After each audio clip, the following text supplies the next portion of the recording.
hoje a situação na Síria é muito degradante na questão humanitária. As pessoas não têm o que comer, não têm acesso à alimentação, não têm acesso à saúde, não têm acesso a atendimento médico. É uma situação muito precária. E mesmo com todas essas questões de achar um caminho, um resultado, ainda continuam os bombardeios diários. Então a população está numa situação assim de sitiada dentro da sua própria casa. Hoje existe essa perspectiva de mudança com os acordos que o ANAN tem encabeçado aí, mas eu não vejo perspectiva nenhuma, até porque, muito pelo contrário, o que eu estou vendo é que é um grande acordo internacional para a manutenção dessa ditadura. Existem interesses em que ela permaneça, inclusive interesses de Israel, principalmente esse eu acho que é o principal foco da questão da permanência do regime no poder, porque é ele que durante esses 42 anos tem dado a garantia e segurança a essa fronteira com Israel.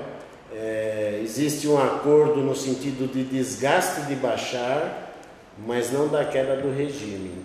Então eu não acredito nesse processo. Eu acho que esse processo está dando sobrevida ao regime, no momento onde a oposição já dominava várias cidades dentro da Síria. Aí aparece uma solução mágica de repente, e todo esse trabalho a gente entende que na verdade é simplesmente um trabalho para dar fôlego ao regime para que ele continue se mantendo no poder. Não acredito em mudança nenhuma.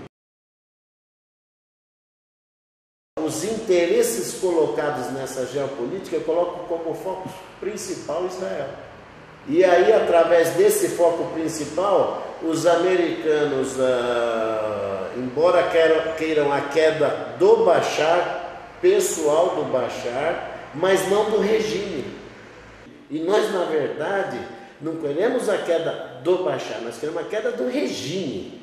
Porque é ele que há 42 anos vem mantendo esse Estado opressor que reprime, mata, massacra. Um Estado que está servido de mais de 1.200.000 espiões internamente. É um Estado assim, eu diria que é a pior ditadura que eu já vi na história. Em um momento ela foi comparada à ditadura de Pinochet. Eu acho que essa é pior, muito pior. Por quê? Porque ela coloca o sangue do povo como uma forma de oprimir. E mesmo hoje, eles pegam uma criança, levam ela embora, ligam para a família: olha, nós queremos que o pai se entregue, porque ele estava nas manifestações. Se o pai não se entrega, eles devolvem a criança, morta, torturada, mutilada. Isso é um absurdo. Totalmente contra. Em muitos momentos a oposição pediu essa interferência, mas ela pede essa interferência pela exclusão aérea. Por quê? Porque na verdade essa oposição ela precisa de uma cidade, uma região em que ela seja livre, para que o próprio exército, soldados, coronéis, generais que querem sair do regime, eles não têm para onde ir. E às vezes eles são obrigados a se manter por falta de condição de ir para algum lugar. Como foi na Líbia, por exemplo, existia Benghazi. Então todo mundo que queria largar o regime ia para Benghazi. Na Síria nós não temos essa questão. Então em alguns momentos a oposição se direcionou nessa forma. Mas até o coronel Riyad Assad, que é o líder do Exército Sírio Livre, tem dito: não precisamos de uma interferência, precisamos apenas de ajuda. O que é ajuda? Você ter subsídio para que você possa combater esse regime que está fortemente armado e usando todas as suas armas. Olha, primeiro que durante 42 anos o povo sírio nunca pôde se organizar, enquanto partidos, sindicatos, tudo que era criado na Síria era atrelado ao governo. O que aconteceu as próprias pessoas passaram a procurar, inclusive no Câmbio Negro, na fronteira com a Síria, comprar armamentos para se defender. Essas pessoas formaram grupos armados. Cidadãos sírios formaram grupos armados para se defender. Mas sempre dizendo que a liderança desse grupo armado é o Exército Sírio Livre, que eles estão submetidos à liderança do Exército Sírio Livre. Essa fragmentação, ela é um processo natural de um país que viveu numa ditadura, que nunca pôde se organizar, então é um processo natural. Ela vai ser difícil chegar a um denominador? Vai ser difícil. Mas existe uma ampla maioria que já reconhece o Conselho Nacional Sírio como seu porta-voz. E, infelizmente, esses dias a gente tem ouvido a questão do que até a própria oposição tem praticado atos, inclusive execuções. Eu tenho a lamentar que a mídia se preste a esse trabalho, porque olha só, como é que eu vou comparar um regime há 42 anos massacrando? Para você ter uma ideia, a criança Hamza al-Khatib, que foi uma criança de 12 anos, que virou símbolo de luta lá na Síria, foi presa, torturada, entregue aos seus pais. Só que, na verdade, ele teve cortado os seus órgãos genitais.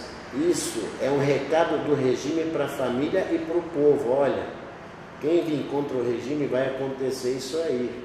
Eu questiono o momento em que isso aparece e o contexto que ele aparece. Até porque, como é que eu vou comparar esse genocídio que o regime pratica com talvez a pessoa que teve seu pai, seu filho, sua mulher estuprada, no momento sai à rua e mata o primeiro que ele encontra na frente? Isso pode acontecer, mas dizer que é uma coisa que a oposição tenha usado, isso eu não aceito. E digo para você com todas as letras, isso não é verdade. E eu lamento que essa entidade de direitos humanos tenha entrado nesse acordão. Nós temos uma conversa com nossos irmãos que estão lá dentro da Síria. Nós saberíamos, porque todos os sírios que moram aqui no Brasil, da oposição, em algum momento diria, olha, aconteceu tal fato em tal lugar. Nós não temos esse relato. E o regime, que para ele interessa esse relato, ele não consegue achar um relato desse.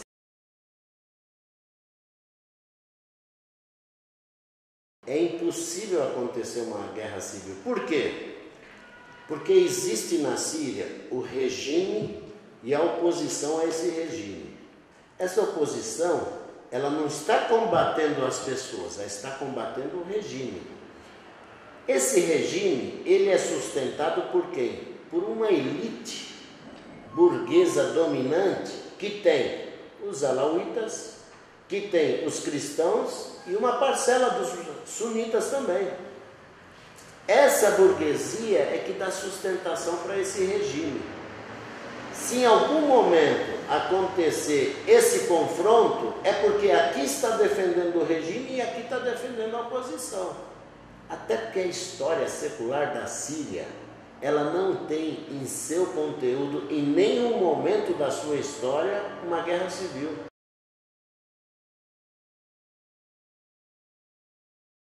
Primeiro assim, nós lamentamos a posição do governo brasileiro e principalmente da nossa presidente Dilma.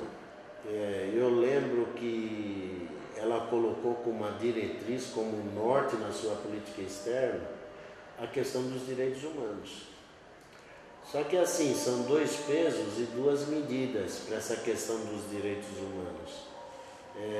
Como é que eu posso manter uma relação com um regime ditador, onde ela também passou por essa situação de ditadura aqui no Brasil? Ela sabe como é que funciona essa tortura, esse regime que oprime, que mata. E ao mesmo tempo, a nível do seu contexto de programa de governo, de direção aos direitos humanos, ela não tomar nenhuma postura firme em relação à Síria. Quer dizer, como é que eu posso admitir que a ministra Maria do Rosário coloque a seguinte questão: nós não podemos armar o povo sírio porque vai gerar mais violência. Mas peraí, a violência não é do povo, a violência vem do regime. Armar o exército livre, a oposição, é para se defender desse regime. Isso é um direito elementar da pessoa, se armar para se defender. Eu só não posso colocar essa questão não podemos armar porque vai gerar mais violência como absurda. Chega assim a beirar o ridículo uma posição dessa do governo. E aqui no Brasil nós temos trabalhado com as entidades, nós temos a UNE, que é a União Nacional Islâmica, que tem trabalhado com a gente nessa luta. Estamos pensando em fazer alguma coisa para ajudar os irmãos que estão refugiados no Líbano, na Jordânia, ou até mesmo fazer uma campanha de ajudar os irmãos que estão lá na Síria mesmo, alguma ajuda humanitária, prestar algum atendimento, e a UNE